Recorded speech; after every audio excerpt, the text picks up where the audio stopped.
Hello everyone, welcome back to our Power Ranger vlog. In today's episode, no matter how you slice it, this one was kind of odd and also a little bit of annoying for me, only because of the subplot. Because our subplot is basically Riley's birthday. And the only reason why I don't like the subplot because of how cliched it is. We all know what's going to happen in this. Nobody remembers his birthday. I'm just going to go with the subplot already because the whole story is different. The subplot. It is Riley's birthday. No one remembers. And he can't even contact his family to get a happy birthday from them. And when it's all over, it's a surprise birthday party. And also, he gets a video talk to his parents instead of coming to the museum with him, which makes sense because you want them to know the location so their sludge would kidnap them. And the only thing I found weird about that whole subplot is we get to see Keeper wearing a party hat. That's it. Now that the subplot's out of the way, let's focus on the main story. While Sandra and that stuffed animal creature, I don't know what its name is at this moment, are teasing the prisoners by shaking keys in front of them, we get our monster of the week. A scissor monster with Swiss Army arms having the power to cut the bonds of friendship with a giant pair of scissors, so Sledge lets them keep weapons in their prison cells. That's kind of weird. But yeah, this monster makes you lose your friendship with the person by cutting the invisible string of friendship. Oh my lord, that sounds so stupid. As we get to our Rangers, who are doing some no clue what they're doing beforehand, but what they do after, which is something I would do. Sand dune surfing. Basically, they're just, sledding down a sand dune, which is kind of cool, and I will admit I want to do that. And with a missing phone that Shelby lost, they're looking around, and the monster, I didn't even get its name, cut Tyler's, Shelby's, Chase, and Ivan's friendship with all of them. As the monster summoned Vivix, Riley and Coda are trying to fight back and asking for help, and all they just go is, well, not the actual finger, but basically that. Which I'm thinking, wouldn't you guys just fight the monster for no apparent reason? You don't need to be a jerk about it. Is friendship that important that you have to fight? But yeah, as soon as the monster tried to cut Coda's, his scissors broke. So the power of friendship saved the day for that moment. For Coda and Riley. I don't get it. While at the same time, we're getting a food fight in the museum for the cake. We all know that. But still, wouldn't they be... Okay, why are they making a cake if they don't like each other? Or is it only affecting the four and they're still friends with Riley and Coda? Because that doesn't make sense in that little plot because they're only hating the four of each other, yet there will be jerks to Riley and Coda. So Riley and Coda decided to let's try some trust exercises to help. Three-legged race. Complete failure. The trust exercise. For what happened, Tyler tried to trust Shelby. She pulled out her phone. He falls. Ivan tries to fall for Chase. Chase just gets distracted by a female, which, oh, the Lord's sakes. And somehow they just said, as soon as they were like, we need to work together to stop this, they just said, I'm leaving. They all leave, and I'm like, you guys don't have to like each other to save the world, for Lord's sakes. Nobody actually would like each other that long enough to do anything if they have a job to do. I'm sorry if I've screwed up that line, but still, if you have a job and you don't like the person you're working with, too bad, you have to do the job.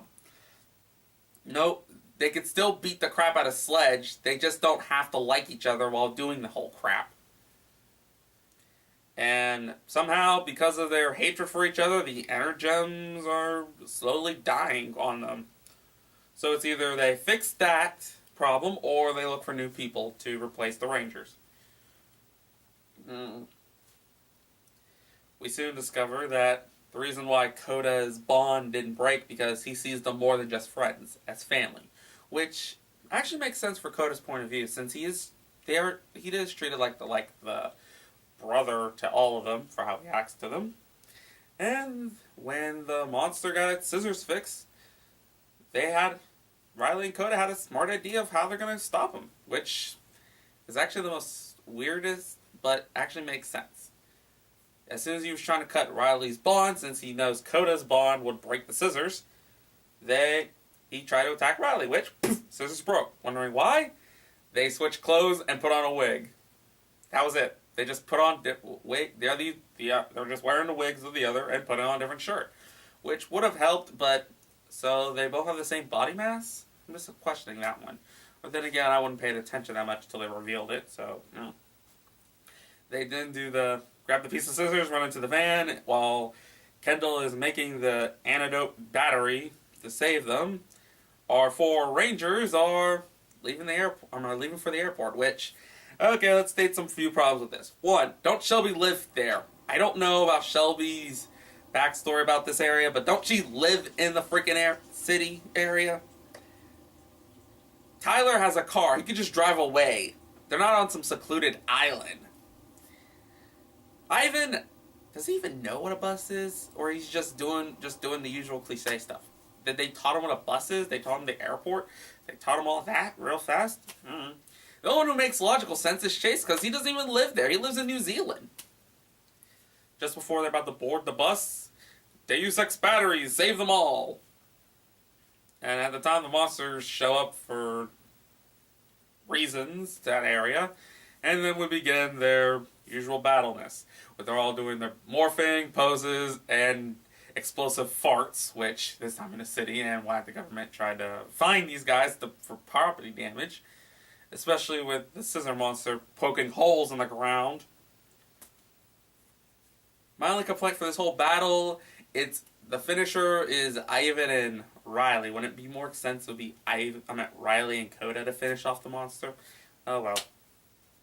We get the giant Zord battle, which we now learn that the other two Zords, the Parasaurolophus and the Velociraptor, can combine with a Pterosaur, which I'm pretty sure anyone who collected the Power Ranger Megazord toys will be enjoying that idea, where they could actually mix and match their Ranger Zords instead of just doing the take apart Pterosaur and put it on the Megazord. Battle's over, and before Sledge was about to destroy Wrench for his failures, Fury located the purple energem, which I'm like, wow, you guys are shooting them off that fast. You already gave us the gold gem, the graphite gem. All that's left is aqua and purple, and gem number 5. That's mostly what I know, and that's basically it. Just ends it with the birthday thing. What can I say? The birthday subplot is the only complaint I have for this. That is my only complaint. Everything else, it would make sense in the ways of the bond, that if you cut off your bond with your friendship, somehow your energem is weakening. I don't get that. And also, by cutting the bond, they just go hating each other, not just do one thing that just say, I had it enough with you people! Like that, just do something that would irk, just finally admits that they're irking their nerves. And lastly, yeah, it would make sense why Koda is immune to the cutting of the bond, because of the fact he actually sees them as a family and not more than just friends. So that's actually nice. And next week, I'm pretty sure we're going to find information of the purple energem and who's that ranger. Till then, it's Rasa signing out.